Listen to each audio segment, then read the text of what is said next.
हाँ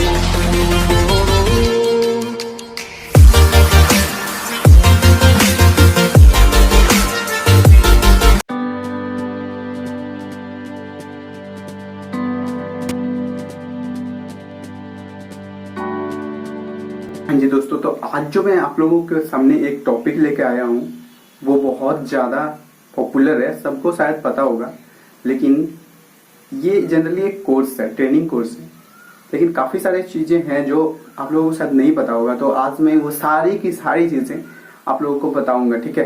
तो दोस्तों, इस कोर्स का नाम है ITI। जनरली ये एक ट्रेनिंग है। ITI का फुल फॉर्म तो आप लोगों को पता होगा, इंडस्ट्रियल ट्रेनिंग क्या है इंस्टीट्यूट। ये एक इंस्टीट्यूट है, इंडस्ट्रियल ट्रेनिंग इंस्टीट्यूट। देखिए क्या होता है कि जितने भी इंडस्ट्री है वो उन लोगों को ट्रेंड पर्सन चाहिए होता है। कम से कम वो सारी चीज़ें जो वहाँ पे होगी, वो सारी चीज़ें उन लोगों को ऐसे पर्सन चाहिए जो जिसको आता हो। तो ये सारे इंस्टीट्यूट भारत सरकार द्वारा ऑर्गेनाइज किए हो जाते हैं, ठीक है, जिसमें फिटर का हो या तो डीजल मैकेनिक्स का हो या तो इलेक्ट्रिशियन का।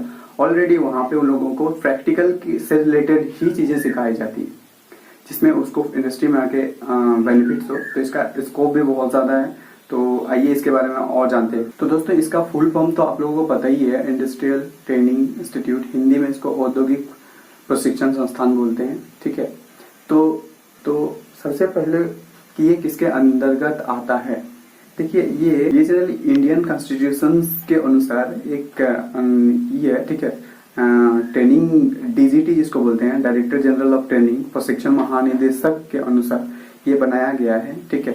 जिसमें क्या होता है कि हर उसके स्किल्स के हिसाब से जो रिक्वायरमेंट होती है हमारी कंपनी की, या उस हिसाब से ट्रेनिंग दिए जाते हैं। इसके काफ़ी सारे ट्रेड्स होते हैं। तो इसका जो हेड ऑफिस है वो करोल बाग दिल्ली में है। तो ये देखते हैं इसके और काफ़ी सारी चीज़ें। सबसे पहले हम देखते हैं ट्रेनिंग पीरियड्स कितना होते हैं। देखिए जनरली तो इसके जो बेसिक्स है ट्रेनिंग पीरियड्स के टाइम वो 2 इयर्स होते हैं, लेकिन अभी कुछ ऐसे ट्रेनिंग्स भी है जो 6 महीने के भी होते हैं। मतलब कि 6 महीने से लेके आप 2 साल तक बोल सकते हो कि इनके पीरियड्स हैं, ठीक है।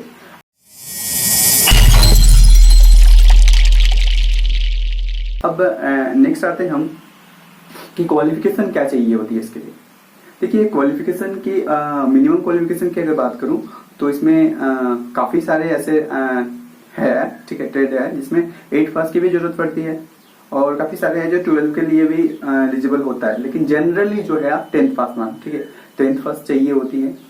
इसमें टेक्निकल नॉन टेक्निकल दोनों तरह की ट्रेनिंग भी होती है। देखिए इंडस्ट्री में सिर्फ टेक्निकल वाले, लेकिन काफ़ी सारे जिस टाइम इसमें स्किल डेवलपमेंट को ऐड किया गया उस टाइम सिलाई कढ़ाई बुनाई इस टाइप की चीज़ें का भी सर्टिफिकेशन दिए जाने लगा है, ठीक है।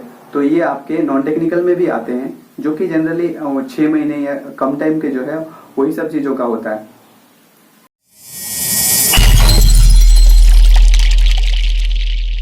उसके बाद हम आते हैं सर्टिफिकेशंस के लिए क्या क्या एग्जाम या सर्टिफिकेशंस किस तरीके से इनके होते हैं। तो दोस्तों, इसके एग्जाम जो कंडक्ट कराते हैं वो DGT द्वारा DGT द्वारा डायरेक्टर जनरल ऑफ ट्रेनिंग के द्वारा AITT के साथ मिलके बनाते हैं। AITT आपका होता है ऑल इंडिया ट्रेड टेस्ट, जो है वो इसका एग्जाम लेता है, ठीक है। एग्जाम जब हो जाता है, ठीक है, पास कर गए तो सर्टिफिकेशंस आने की बात आती है आपके, ठीक है।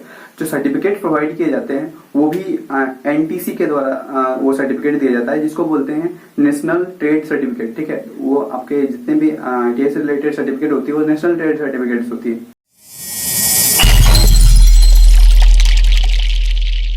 तो दोस्तों, अब हम लोग देखते हैं कि इसमें एडमिशन के प्रोसीजर क्या है।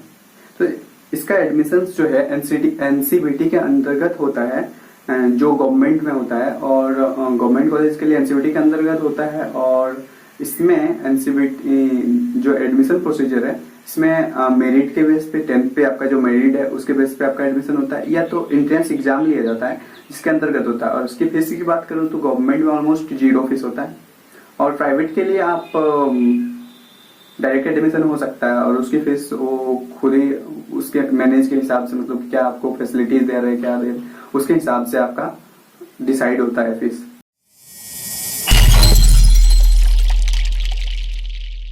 तो तो दोस्तों हम नेक्स्ट आते हैं ट्रेड पे। ट्रेड क्या क्या है इसमें, देखिए अगर जनरली देखा जाए तो बहुत ज्यादा ट्रेड है, 150-200 ट्रेड से, लेकिन मैं बेसिक्स ट्रेड के बारे में बता रहा हूँ जो जनरली लोग करते हैं। तो इसके बेसिक्स जो ट्रेड है वो है तो हाँ, इलेक्ट्रिशियन जिसको बोलते हैं, फिटर, डीजल मैकेनिज्म, काफी सारे ऐसे चीजें, ठीक है ना। डायरेक्ट मैकेनिज्म भी आता है, और मतलब कि मैं आपको बेसिक चीजें बता दिया, और डिस्क्रिप्शन में मैं डाल दूंगा जितने भी ट्रेड्स होते हैं, ठीक है। और नेक्स्ट चीजें हम लोग देखते हैं, और इन सारे कोर्स जो मैं आप लोगों को बताया, इनके जो एलिजिबल एग्जामिनेशन के लिए, मतलब इसमें एग्जामिनेशन दे सको एंट्रेंस के लिए, या तो आपकी क्वालिफिकेशन क्या होनी चाहिए, वो आपकी 10th पास या 12th पास होनी चाहिए होती है, ठीक है।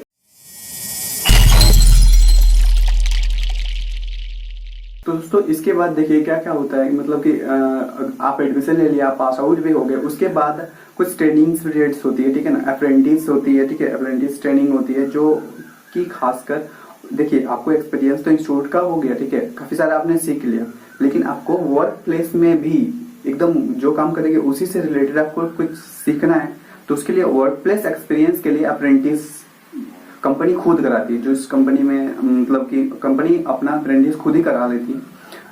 उसके बाद पास आउट के बाद आप डिप्लोमा का कोर्स कर सकते हो, डिप्लोमा इंजीनियरिंग का। उसमें आप लेट एक फायदा होगा, जो 10th बेस जाएगा उसको 3 साल लगता है, और आप अगर ITI करके जाओगे तो आप नीट से जाओगे, और आप वहाँ पे 1 साल आपका बच जाएगा, जिसमें कि आप 2 ही साल में डिप्लोमा कंप्लीट कर लीजिएगा।